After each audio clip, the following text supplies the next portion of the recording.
وَإِذَا جَاءَتْهُمْ آيَةٌ قَالُوا لَن نُّؤْمِنَ حَتَّىٰ نُؤْتَىٰ مِثْلَ مَا أُوتِیَ رُسُلُ اللَّهِ، اور جب ان کے پاس کوئی نشانی آتی ہے، نشانی سے مراد قرآن کی آیت، قرآن کی دلیل، تشبیہ، تصریف آیات نئے انداز میں، فرمایا جب بھی ان کے پاس آیت آتی قالوا لن نؤمن، وہ کہتے ہیں ہم ہرگز ایمان نہیں لائیں گے، حتی نؤتیٰ مثل ما اوتی رسول اللہ، جب تک کہ ہمیں بھی وہی چیز نہ دی جائے جو اللہ کے دوسرے رسولوں کو دی گئی تھی، ویسے ہی حصی معجزے۔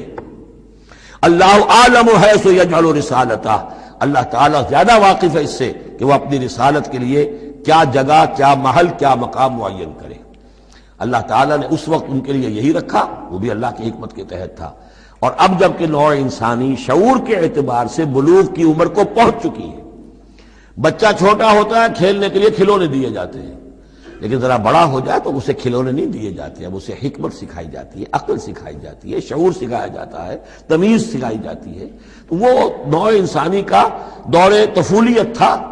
اس میں ابھی ان کا فہم، ان کی عقل، ان کے شعور، ابھی ان کی جو ہے بلوغت کو نہیں پہنچی تھی یہ شعور کی چیزیں، لہذا ان کے لیے وہ کھلونے بھی تھے، حصی معجزات بھی تھے۔ اب انسان بحیثیت مجموعی نوع انسانی جو ہے عقلی بلوغ کو اور شعور کے بلوغ کو پہنچ چکی ہے، لہذا اب وہ چیزیں نہیں دکھائی جائیں گی۔ اللہ عالم حیث یجعل رسالتہ سیصیب الذین اجرموا صغار عند اللہ، ان قریب پہنچے گی ان مجرموں کو، ان گناہگاروں کو